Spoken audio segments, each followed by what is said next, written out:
کیوں نہ میں اسے سائیکل پر چھوڑا ہوں؟ پھر اپنی بات کے خود ہی اقرار کرتے ہوئے کہا، ہاں سائیکل پہ جانا ٹھیک رہے گا، تم ادھر سے نکل کر قبرستان پہنچو، میں ابے کی سائیکل نکالتا ہوں۔ میں اب وہاں نہیں جاؤں گا۔ کیوں؟ کوئی خطرہ ہے کیا؟ اور مجھ سے زیادہ نہیں چلا جاتا۔ میں نے پنڈلی کی طرف اشارہ کیا۔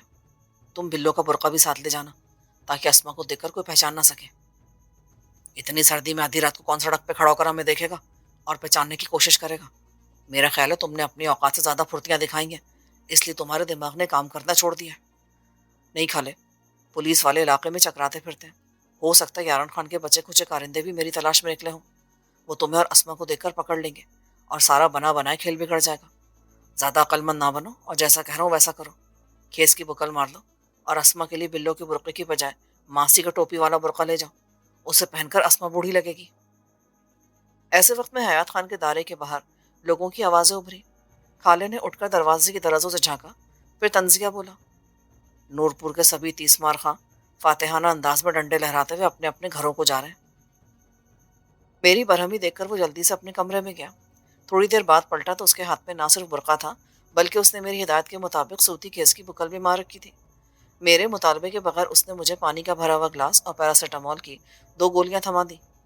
یہ لو، شیر مار کر گولیاں کھا لو، درد میں کچھ افاقہ ہو جائے گا۔ پیٹ میں لگنے والے ٹیکے تو بڑا درد کرتے ہیں۔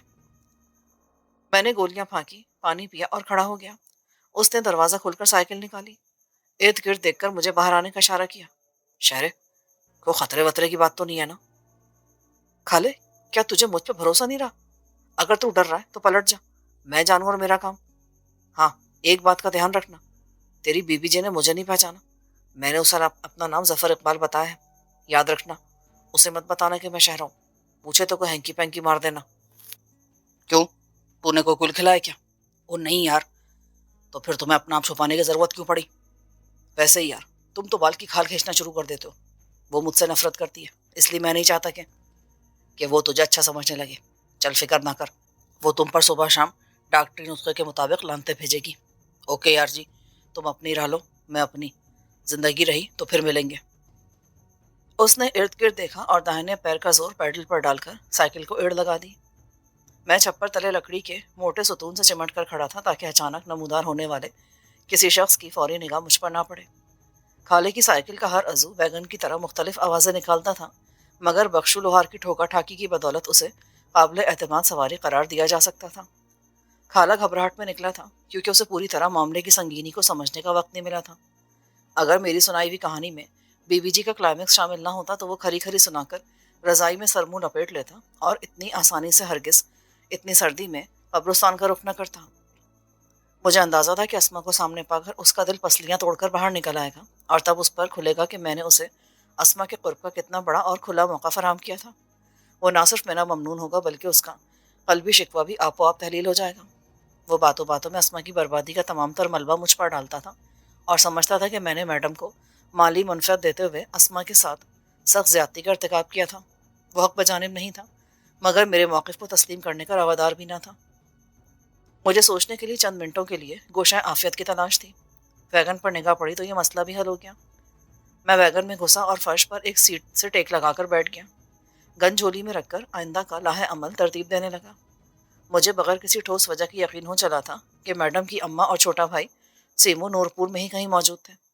اگر وہ نورن آغا کی حراست میں تھے تو لامحالہ طور پر انہیں مزار کے احاطے میں ہونا چاہیے تھا۔ یہ بھی بعید از امکان نہ تھا کہ نورن آغا نے انہیں کسی اور خفیہ ٹھکانے پر پہنچا دیا ہو۔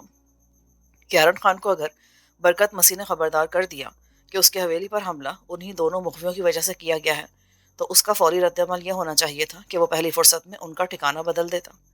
یعنی ہر صورت میں میرے پاس مہلت کم تھی۔ جو بھی کرنا تھا اللہ کی آس پر فلفور کر گزرنا تھا۔ مجھے شکرے کی طرح سود و ضیاء کو پسے پوچھ ڈال کر اپنے شکار پر جھپٹنا تھا۔ پیر سردی کے مارے شل ہوئے جاتے تھے۔ اپنی برہنہ پائی کا احساس شدت سے ہونے لگا۔ یاد آئے کہ خالے نے دکان کا دروازہ کھلا چھوڑ دیا تھا۔ میں اس امید کے سہارے ویگن سے نکل کر دکان میں گھسا کہ مجھے بخشو لوہار کا ایمرجنسی جوتا مل جائے گا جسے وہ کبھی کبھار پہنا کرتا تھا۔ میری امید بڑھ لائی اور ٹائر کی بنی ہوئی مخصوص صاف کی چپل مل گئی۔ چپل پہن کر باہر نکلا اور چیتے کسی صورت سے دبے پاؤں دوڑتا ہوا شیر قصائی کے عقبی کھیت میں کھوری پر پہنچ گیا۔ بیلنے کے قریب سے گزر کر کماد کی اوٹ لیتا ہوا مولادات کے گھر کی طرف بڑھا۔ غیر متوقع طور پر میرا کتوں سے کہیں بھی ٹکراؤ نہیں ہوا۔ شاید فائرنگ اور مسجد میں ہونے والے اعلان کے بعد لوگوں کے گھروں سے نکلنے کی وجہ سے وہ ڈر کر ڈیروں کی جانب بھاگ گئے تھے۔ تھوڑی دیر میں ماسٹر ولی محمد والی گلی عبور کر گیا۔ گلی سنسان تھی۔ اسی گلی کی سیدھ میں چاچے چراغ کا جلا ہوا گھر واقع تھا۔ مولادات کے گھر اور مولوی کے حجرے کے عقب سے گزر کر لمبا چکر کاٹ کر میں سائیں جگجیت شاہ کے مزار کے پچھواڑے والے جنگل میں پہنچا۔ یہیں میں نے رات کو اپنا لباس اور سامان چھپایا تھا۔ تھوڑی دیر بعد میں سائیں نورن آغا کی رہائش گاہ کے پچھواڑے کھڑا چپل اتار رہا تھا۔ اسی دیوار کے ذریعے میں 2 مرتبہ پہلے بھی اس گھر کی چھت پر چڑھا تھا۔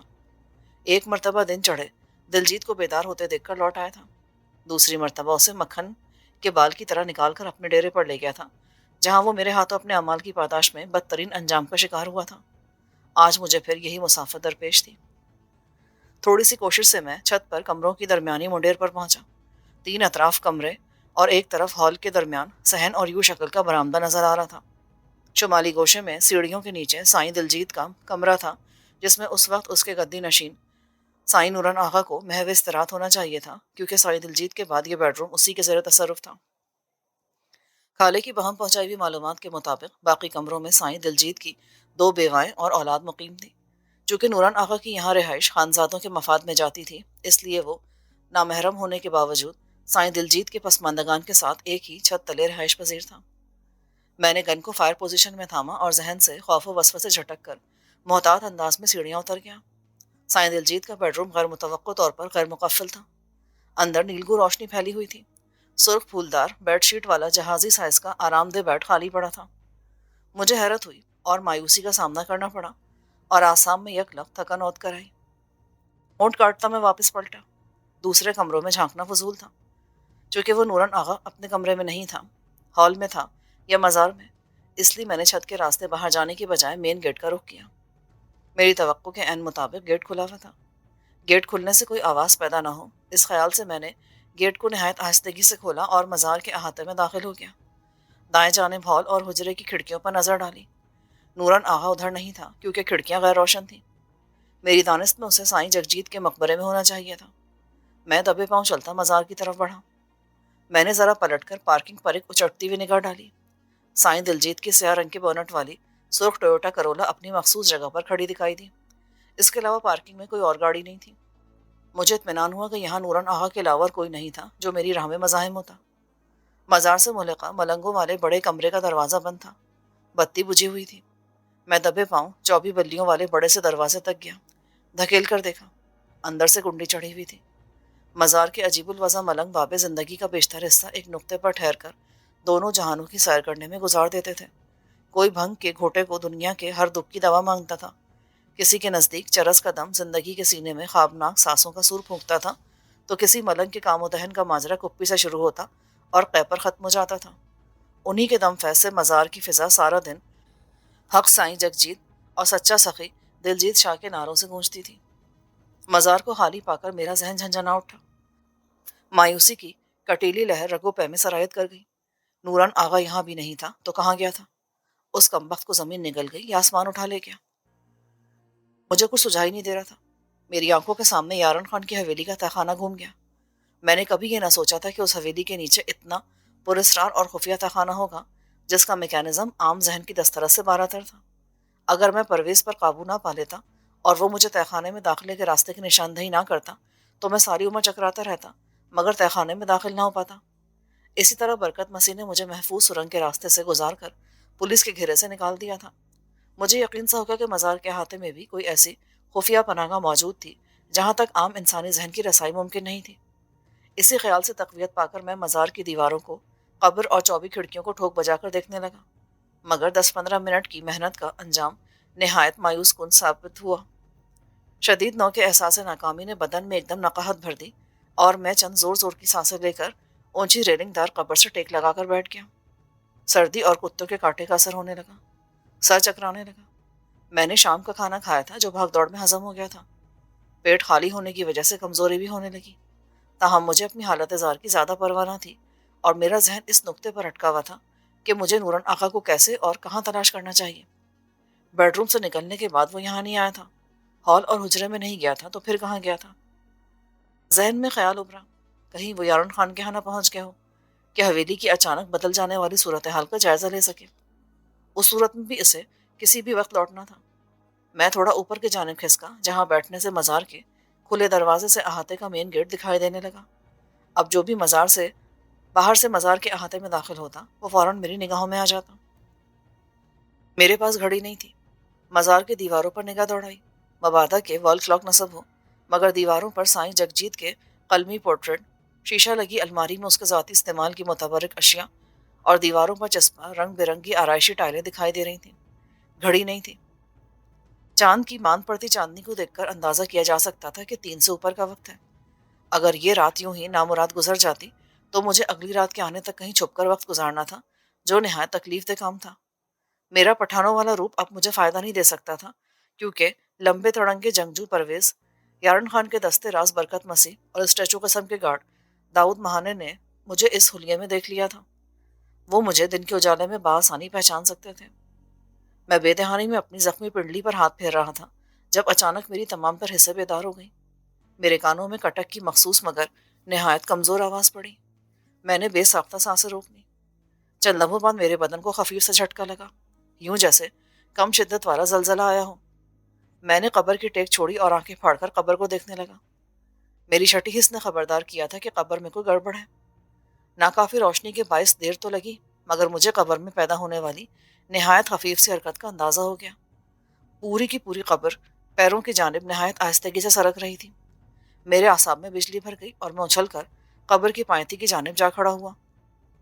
میری گن کا رخ قبر کے سرہانے کی جانب تھا، کیونکہ میں فی الفور اس نتیجے پر پہنچ گیا تھا کہ قبر کے نیچے راستہ تھا جس سے کوئی برآمد ہونے والا تھا، اور دہانہ یقینی طور پر قبر کے سربالن واقع تھا۔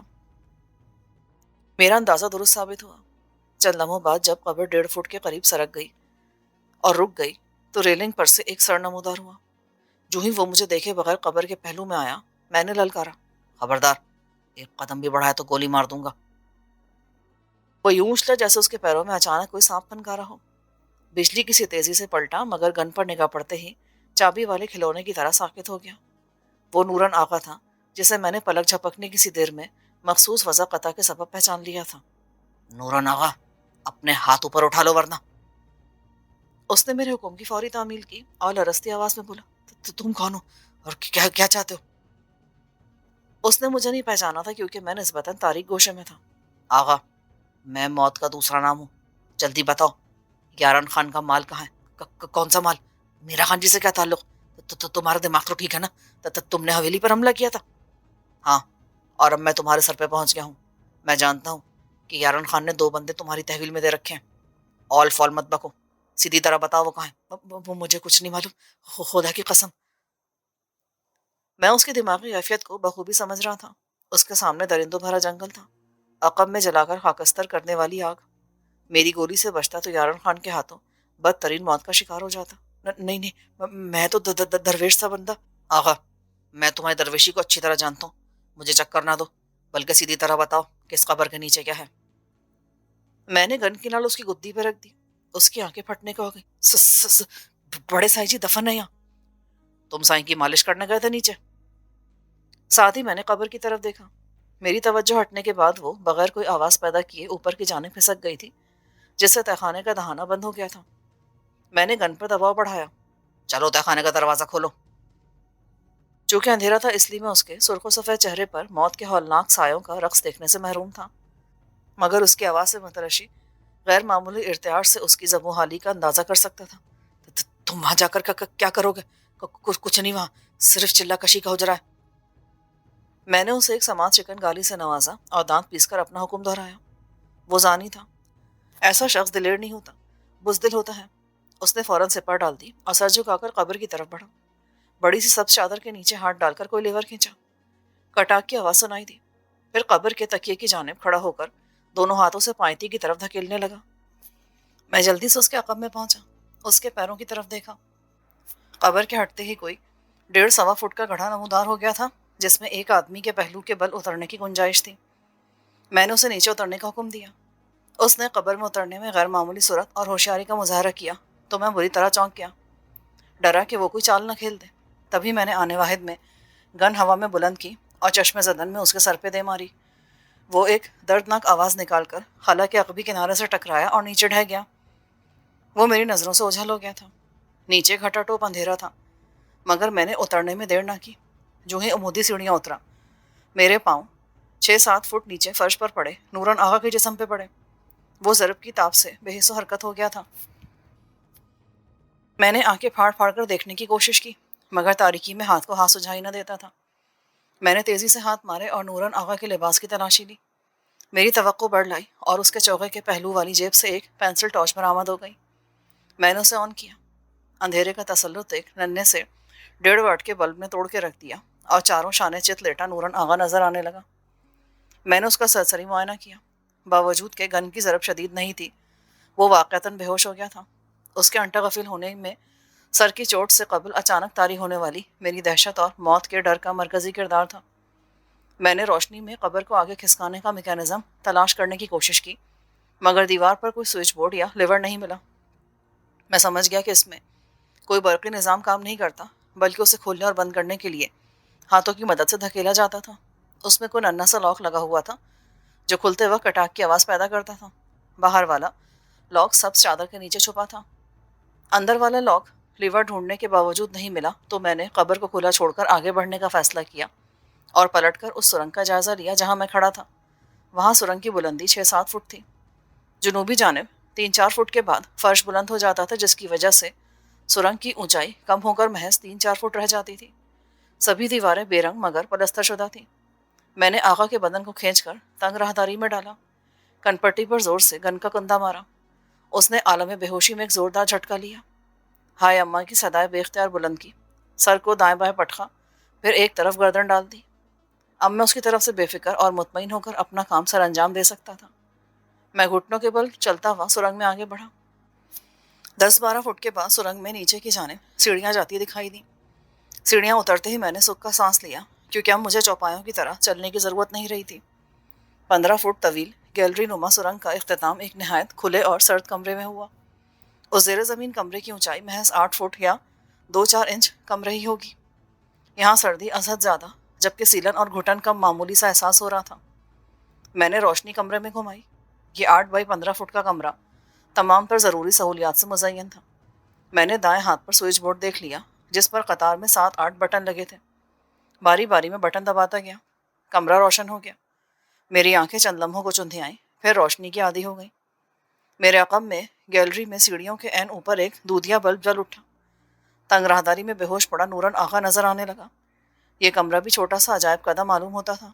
داہنی دیوار میں نصب شدہ چوبی دروازہ باتھ روم کی نشاندہی کر رہا تھا، جبکہ الٹے ہاتھ والی دیوار کے ساتھ فرش سے چھت تک مختلف سائزوں کے گتے کے کارٹن اوپر نیچے ترتیب سے رکھے تھے۔ اسی دیوار کی اوپر والی نکڑ میں گول سوراخ تھا، جس میں بے آواز ایگزاسٹ فین چل رہا تھا۔ اس کے مقابل میں داہنی دیوار پر بھی ایک ایگزاسٹ نصب تھا۔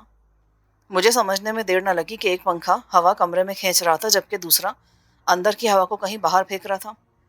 یقینی طور پر ان پنکھوں کے اوپر لوہے یا پلاسٹک کے پائپ نصب ہوں گے۔ داہنی نکڑ میں ایک چھوٹی سی چوبی میز پڑی تھی، جس پر ایک ٹیپ پلیئر دھرا تھا۔ ٹیپ سے رنگ برنگی باریک تاریں نکل کر دیوار کے ایک گول سوراخ میں داخل ہو رہی تھیں۔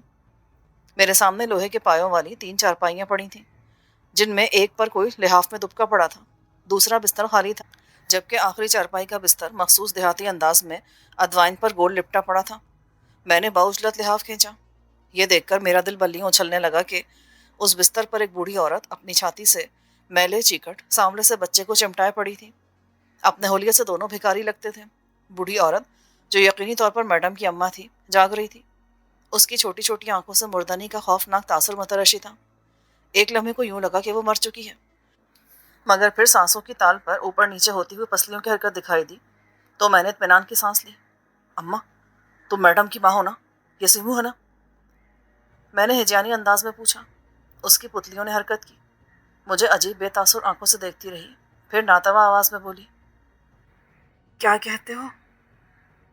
میں نے اپنا سوال دہرایا۔ اس نے نفی میں سر ہلایا اور سرائکی میں بولی، نہیں، میں کسی میڈم ویڈم کو نہیں جانتی۔ مجھے اپنی غلطی کا احساس ہوا۔ کیا تم چندو بھائی کی اماں ہو؟ اس کی آنکھوں میں بے یقینی مچلی۔ وہ اٹھ کر بیٹھ گئی۔ اس کے استخوانی وجود سے چمٹا ہوا بچہ بھی اٹھا اور آنکھیں ملنے لگا۔ اماں، جلدی سے اٹھو، اپنے بیٹے کو بھی اٹھاؤ، ہمیں فوراً یہاں سے نکلنا ہے، میں چندو بھائی کے کہنے پر تمہیں اس تہخانے سے نکالنے کے لیے آیا ہوں۔ میں نے بڑھیا کے پنجر جیسے وجود کو دیکھ کر اندازہ لگا لیا تھا کہ وہ شاید اٹھنے کے قابل ہی نہیں رہی تھی، مگر جو ہی اس کے کانوں میں میری بات پڑی وہ غیر معمولی پھرتی سے چارپائی سے اتری۔ سیمو بھی حیران نظروں سے کبھی مجھے اور کبھی اپنی ماں کو دیکھتا ہوا چارپائی سے اتر آیا۔ چل پتر، دیر نہ کر۔ میں نے دیکھا کہ ان دونوں کے جسموں پر باریک اور عمومی گھریلو نوعیت کے غریبانہ لباس تھے۔ دونوں کے پاؤں ننگے تھے جبکہ باہر سردی زوروں پر تھی۔ میں نے کھیس یا چادر کی تلاش میں نظر دوڑائی۔ کمرے میں سرہانے، گدے اور رضائیاں تھیں، چادر نہیں تھی۔ مجھے مایوسی ہوئی۔ میں نے کندھے اچکائے، جی ہی جی میں اللہ مالکہ کا نعرہ لگایا اور تہخانے سے نکلنے کا ارادہ کیا۔ ایسے میں ٹیپ پلیئر پر نظر پڑ گئی۔ چونکہ میں نے سوئچ بورڈ کے سبھی بٹن آن کر دیے تھے اس لیے ٹیپ پلیئر کا ننھا سا سرخ بلب بھی روشن ہو گیا تھا۔ میں نے والیوم کی نوب گھما کر آواز کم کی اور پلے کا بٹن دبا دیا۔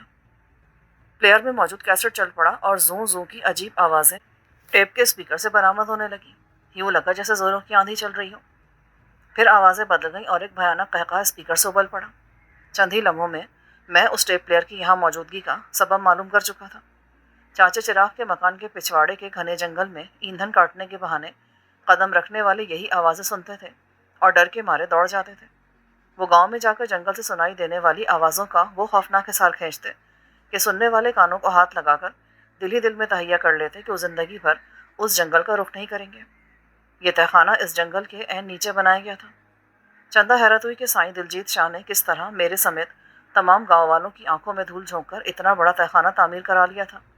نہ جانے درویش سائیں جگجیت شاہ کی دفن شدہ میت اس نے کہاں نکال پھینکی تھی، اس تہخانے کو کھودنے کے دوران نکلنے والی مٹی کہاں پھینکی تھی۔ میں حیرانی سے تہخانے کے بے رنگ در و دیوار دیکھتا رہا، پھر کندھے اچکا کر سرنگ میں داخل ہو گیا۔ اماں سیمو کا ہاتھ پکڑ کر سیڑھیوں پر ٹھہر گئی تھی۔ میں بھانپ گیا کہ وہ راہداری میں لملیٹ پڑے نورن آغا کو دیکھ کر ڈر گئی تھی۔ میں پہلو بچا کر آگے نکلا اور انہیں اپنے پیچھے راہداری میں آنے کا اشارہ کیا۔ گھٹنوں کے بل آگے بڑھا۔ انہوں نے ڈرتے ڈرتے میری تقلید کی۔ راہداری عبور کر کے میں نے نورن آغا کو کھینچ کر فرش پہ لڑکا دیا۔ اس کی نبض اور دھڑکن چیک کی، کن پٹی دیکھی۔ گن کی دونوں ضربوں سے اس کی جلد دو جگہ سے پھٹ گئی تھی اور خون نکل کر بالوں میں جم گیا تھا۔ اس کی حالت دیکھ کر میں نے اندازہ کیا کہ وہ کم و بیش 4-5 گھنٹوں سے پہلے ہوش میں آنے والا نہیں تھا۔ ہمیں کسی محفوظ جگہ پر پہنچنے کے لیے اتنی مہلت کافی تھی۔ سیڑھیوں پر لگے ہوئے بلب کی روشنی میں مجھے چھت میں لگا ہوا ننھا سا آہنی کنڈا نظر آیا۔ اسے کھینچ کر دیکھا تو پتہ چلا کہ وہ قبر نما ڈھکن کا قفل تھا۔ کونے میں ایک ننھا سا سوئچ بورڈ بھی آویزا تھا جس پر صرف ایک بٹن تھا۔ میں نے اسے آن کیا، کچھ نہ ہوا۔ پھر آف کیا تو سرنگ کے پار جلنے والی سبھی بتیاں گل ہو گئیں۔ میں نے دوبارہ آن کیا مگر کوئی بتی روشن نہ ہوئی۔ اندھیرے اور جگہ کی تنگی کے سبب میں نے دونوں ماں بیٹے کو بڑی مشکل سے خلا سے گزار کر مقبرے کے فرش پر پہنچایا۔ آخر میں خود باہر نکلا۔ قبر کی پائیتی کی جانب کھڑے ہو کر قبر کو دھکا لگایا۔ وہ سر کی جانب کھسک گئی اور کٹاک کی آواز کے ساتھ لاک ہو گئی۔ اماں ششتر کھڑی قبر کو گھور رہی تھی۔ قبر میں اترنے والا کبھی باہر نہیں نکلتا۔ اس کے لیے تصور بڑا خوفناک تھا کہ وہ چند لمحے پہلے قبر سے نکلی تھی۔ میں نے دروازے کے باہر صحن میں جھانک کر دیکھا، میدان صاف تھا۔ آج کی رات میری خوش بختی عروج پر تھی اور میری انگلی تھام کے چل رہی تھی۔ دونوں کو ساتھ لیے میں پرسکون چلتا مزار کے احاطے سے نکل آیا اور جنوبی سندھ بڑھا۔ یہاں سے کچھ ہی فاصلے پر میرا ڈیرا واقع تھا جہاں میں نے تقریباً آدھی رات گزاری تھی۔ کوئی لاہ عمل نہ ہونے کی بدولت سرے دست میرا ارادہ ڈیرے پر جانے کا تھا۔ آدھا سفر طے کر لیا تو ایک خیال کوندے کی طرح ذہن میں لپکا اور میں بے اختیار رک گیا۔ ان دونوں کو ایک کھال کے بنے پر درختوں کے بیچ بٹھایا اور دوڑنے کے سے انداز میں چلتا ہوا مزار کی طرف بڑھا۔ چند لمحوں بعد میں مزار کے پچھواڑے جنگل میں تھا۔ میں نے اپنے چھپا کر رکھے ہوئے سامان سے اپنا لباس نکالا اور واپسی کا قصد کیا۔ اماں کے پاس پہنچ کر اپنے خون آلود چست لباس کے اوپر کھلا لباس اور کوٹ پہن لیا، چادر اوڑھ لی۔ خون آشام رات کے تمام نقوش چھپ گئے تھے۔ سردی کا احساس بھی کم ہو گیا تھا۔ گن کو لباس میں چھپا لیا اور پگڈنڈی پر چل پڑا۔ وہ دونوں میرے پیچھے آ رہے تھے۔ میں نے عذرائے ہمدردی کہا، اماں دیکھ کر چلنا، پیروں میں کوئی کانٹا نہ چپ جائے۔ نہیں بیٹا، رب سونا ہم جیسے غریبوں کو لکڑی کی تیلیاں لگا دیتا ہے، کانٹے کیا کہتے ہیں؟ ساری عمر انہی کانٹوں پر چلتے گزری ہے ننگے پاؤں، کام کاج کرتی رہی ہوں۔ وہ درست کہہ رہی تھی۔ میں نے اس کا گھر اور رہن سہن دیکھا تھا۔ وہاں رہ کر زندگی کی ناؤ کھیدنے والی عمر رسیدہ عورت کا بدن کانٹوں کا عادی ہو جاتا ہے۔ ان دونوں کی بازیابی پر میرا دل فرط مسرت سے معمور ہو گیا تھا۔ میں نے ایک انہونے کام کو پایہ تکمیل تک پہنچانے میں کامیابی حاصل کی تھی۔ پلٹ کر جنگل میں چھپا کر رکھا لباس میں نے اس لیے نکال کر پہنا تھا کہ میرا خون آلود چست لباس میرے لیے پریشانی کا باعث نہ بنے۔ اس لباس میں میری رقم بھی موجود تھی۔ میں نے فوراً ارادہ کیا کہ میں اپنے ڈیرے پر رکنے کے بجائے سیدھا چلتا رہوں۔ 5-6 کلومیٹر کا فاصلہ آدھے گھنٹے میں طے کر کے میں طلوع فجر سے پہلے بڑی سڑک پر پہنچ سکتا تھا، جہاں سے مجھے ملتان کے لیے بس یا ویگن مل سکتی تھی۔ الگ صبح نکلنے والی گاڑیوں میں سیٹ بآسانی مل جایا کرتی تھی۔ میں طویل سفر پیادہ کر سکتا تھا، جبکہ اماں اور سیمو ناتواں تھے۔ تبھی میں نے پوچھا، اماں، کیا تم 3-4 میل پیدل چل لو گی؟ کیوں نہیں پتر، میں بھی چل لوں گی، اور میرا پتر سیمو بھی۔ اماں کا حوصلہ دیکھ کر مجھے اطمینان ہوا۔ اپنے ڈیرے کے سامنے پہنچ کر میں ایک ذرا رکا، حسرت کرا نظروں سے دیکھا اور پھر ہوا میں ہاتھ لہراتے ہوئے دل میں کہا، الوداع میرے نور پور، الوداع۔ قسمت نے ساتھ دیا تو پھر کبھی آؤں گا تمہیں دن کے اجالے میں کھلے عام دیکھنے کے لیے۔ آج مجبور ہوں، مگر کسی مجبوری کو ہمیشگی نہیں ملتی۔ چشم تصور میں غزالہ کا سراپا لہرایا، ایک دل پرور آواز روح سے کھیلی، اللہ تمہارا نگہبان ہو میرے شہریار، سونا رب تمہیں اپنی حفظ امان میں رکھے۔ مجھے کھال کے نکے پر پڑا ہوا ایک ڈنڈا مل گیا، اسے اٹھا کر ہاتھ میں پکڑ لیا تاکہ کتوں کے متوقع حملے سے بچا جا سکے۔ مجھے پتا تھا کہ یہ وقت کتوں کے جاگنے کا نہیں تھا، مگر کہتے ہیں کہ کتوں سے نہیں، کتوں کی کتیائی سے ڈرنا چاہیے۔ ہم تینوں آگے پیچھے فصلوں کے بیچ پگڈنڈیوں پر چل پڑے۔